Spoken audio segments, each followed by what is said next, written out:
Jean-François Coulombe. Toi, t'as combien constitution? Bien.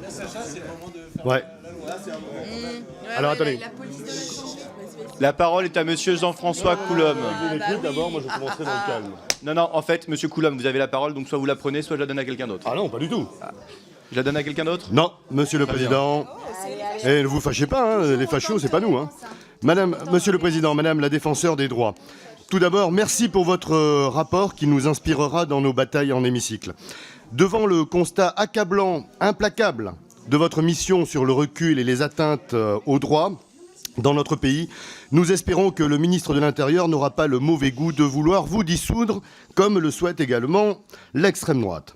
Le 9 mai, la Ligue des droits de l'homme, le syndicat des avocats de France et l'association de défense des libertés constitutionnelles déposaient en référé un recours devant le tribunal administratif de Lille afin de mettre un terme aux fichiers clandestins de certains parquets ayant pour objet de collecter des données sur les manifestants placés en garde à vue, comme l'a révélé le journal Mediapart.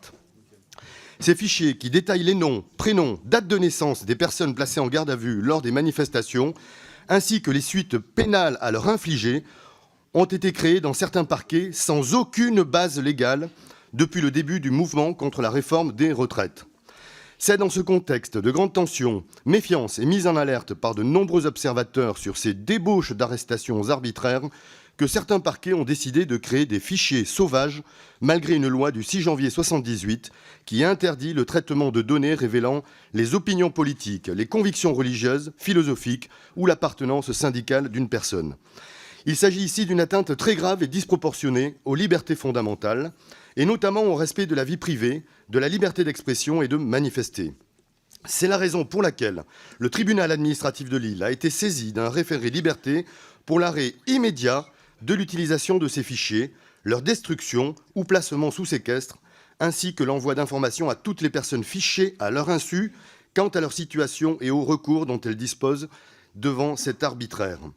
Il y a 2 jours, le tribunal administratif de Lille a donc jugé le caractère effectivement urgent de ces requêtes et nous saurons demain jeudi le sort qui sera réservé à ces fichiers clandestins très inquiétants en termes de liberté. Que suggérez-vous, Madame la défenseure des droits, face à ces dérives? Merci. Et comment éviter qu'elles ne continuent de gangréner notre ordre judiciaire et policier? Monsieur